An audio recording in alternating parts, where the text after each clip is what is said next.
আজকে আমরা বানাবো সুইট কর্ন চাট বা সুইট কর্ন মাখা, যাই বলতে পারেন। এর আগে একটা ভিডিও করেছিলাম, সেখানে দেখিয়েছিলাম আমরা সুইট কর্ন মাখা খাচ্ছি। তো তারপর মনে হলো খাওয়াটা দেখালাম, কিন্তু কিভাবে বানালাম সেটা দেখালাম না।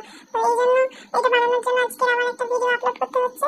তো অনেকদিন থেকে ভিডিও করা হয়নি, এটাও করা হয়েছিল কিন্তু ভয়েস ওভার দেওয়া হয়নি বলে আপলোড করিনি। তো যাই হোক, আমরা মেন টপিকে ফিরে যাই। তো আমাদের সুইট কর্ন চাট বানানোর জন্য প্রথমেই নুন দিয়ে সেদ্ধ করা সুইট কর্ন নিয়ে নিতে হবে। আর পরিমাণ মতন টমেটো কুচি, পেঁয়াজ কুচি, তারপর কাঁচা লঙ্কা কুচি, আর লেবু, জিরে গুঁড়ো, লবণ পরিমাণ মতন। আপনারা চাইলে এতে শসা দিতে পারেন বা আরো কিছু আপনাদের যদি ভালো লেগে থাকে দিতে পারেন অবশ্যই। তো এটা সকালের মুখরোচক বা বিকেলে মুখরোচক খাবার হিসেবে ভীষণভাবে ভালো লাগে। আমার তো ভীষণ ভালো লাগে। তো আপনারা কারা কারা বাড়িতে এইসব জিনিস ট্রাই করেন অবশ্যই বলবেন।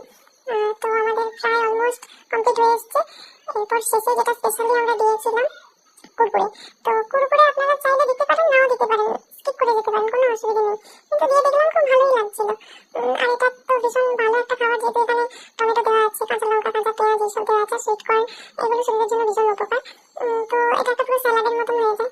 তো আপনারা চাইলে কুরকুরে দিতে পারেন, নাও দিতে পারেন, কিন্তু কুরকুরেটা দেওয়ার পরে এটা দেখতে আরো ভীষণ ভালো লাগছিল আর খেতেও ভীষণ ভালো ছিল। তো আপনারা যারা যারা বাড়িতে এটা বানাতে চান অবশ্যই ঝটপট বানিয়ে ফেলুন, আর বানিয়ে আমাকে অবশ্যই জানাবেন এটা আপনাদের কেমন লাগলো। তো আমরা তারপরে একটু ভালো করে এটাকে মাখিয়ে নিয়েছিলাম। আমিও খাবো, আমার হাজব্যান্ড আর আমাদের যখন স্টুডেন্ট আসছে তারাও খাবে। তো আমি কিছু বানালে আমি চেষ্টা করি আমার এই বাচ্চা দুটোকে দিয়ে খাওয়ার, আমার ওদের সঙ্গে খেতে ভীষণ মজা লাগে। তো আমাদের এইটা চারটা বানানো হয়ে গেছে। তো এটা হচ্ছে ফাইনাল লুক, আপনারা জানাবেন কেমন লাগছে। এটা কিন্তু